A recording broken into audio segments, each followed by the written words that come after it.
Hey there, folks. This is Pop Culture. I'm Alex Pop. Episode 4 of Star Wars Skeleton Crew has dropped on Disney+, and beware, this review contains spoilers. Something you may have noticed with the live-action Star Wars shows is that, with a few exceptions, Lucasfilm seems pretty fixated on 8 episodes per season, and it never feels like they need to be. Ahsoka could have been 6 episodes instead of 8, and each season of The Mandalorian had 1 or 2 that could have been merged with another episode or just removed altogether. Skeleton Crew is another one with 8, but the pacing ran so smoothly for the first 3 that I started to think maybe this would be the show that gets it right and puts all 8 to good use. Alas, after seeing part 4, I can say that's probably not going to be the case. There's not nothing of consequence here, but it does feel partially like a filler episode. It's helmed by Daniel Kwan and Daniel Scheinert, the directing duo referred to as the Daniels. They brought us some stuff that's peculiar to say the least. This includes Everything Everywhere All at Once and Swiss Army Man. What was that? So I went into episode 4 of Skeleton Crew, not expecting anything quite to that level of surreal wackiness, but I thought, naturally, this is going to be the zaniest and most eccentric part of the show. In what way exactly, I'm not sure, but with the Daniels in charge, that only makes sense, right? But no! Oh no! This episode is so dialed back on fun that it feels like a completely different show. You would think that the kids wandered into season 1.5 of Andor. The deal is that the card they got from Kim leads them to a planet called At Akron, which looks exactly like At Aden, just misty and desolated.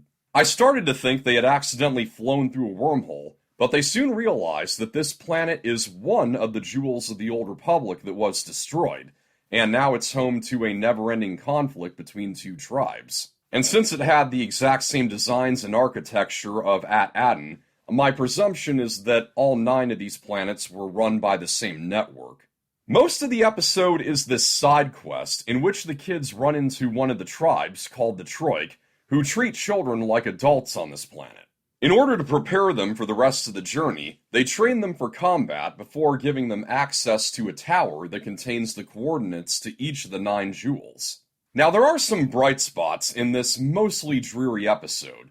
One would be toward the end, when the crew make it into the tower, only to find that the coordinates to Sebulbia have been clawed out of the rock pillars, apparently by SM-33 under his prior captain's orders. It's here that Ryan Keira Armstrong really shows off her acting skills, as she yells at SM-33 to remember, followed by a moment when she opens up to Wim about feeling like a failure of a leader.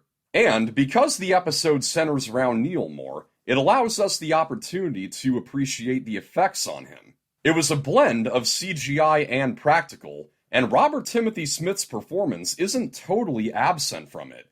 They replicated his expressions as he was acting onto the elephantine face of Neil. That shines through here as we see him slightly more expressive than usual.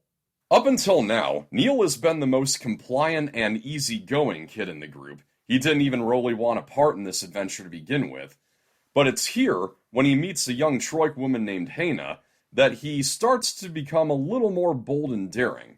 This is an advantage of having a 5-hour series over a 2-hour, 15-minute movie. It creates plenty of room to fully flesh out and progress all 5 of its lead characters.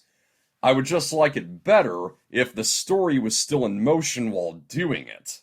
The character of Hana feels kind of like what Mayfeld was in Mandalorian Season 1, just a necessity for a side quest episode whose greater purpose would be for the next season, which I can't deny. The Believer, the episode that Mayfeld comes back in, was some of the greatest Star Wars, period.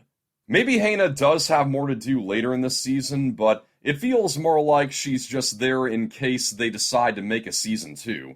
Which seems unlikely judging by the early viewership numbers that unfortunately have been pretty poor. And the only time in this episode when we see any of Neil's ounce of newfound courage is when he throws a pebble at SM-33 after he goes rogue. As Jod flips the switch to shut him down, SM-33 collapses onto his hands and knees right over Neil. And what's the cliffhanger moment? Neil faints, and Wim just goes, "He fainted." I was left thinking, really? That's it? That's the big cut to black line? Oh, he fainted. So I can't say this is a bad episode, as it does contain a few important character beats, but it's not nearly as much fun as the first three, and it kind of dashed my hopes that this would be the Star Wars show that absolutely nails the allotted 8-episode length. So I hope it picks up again with Part 5. That's a wrap. Thank you for watching. I hope you enjoyed this review, and be sure to let me know what you thought of Episode 4 of Skeleton Crew in the comments below. Like and share, subscribe for more of this slapty neck. This is Pop Culture. I'm Alex Pop.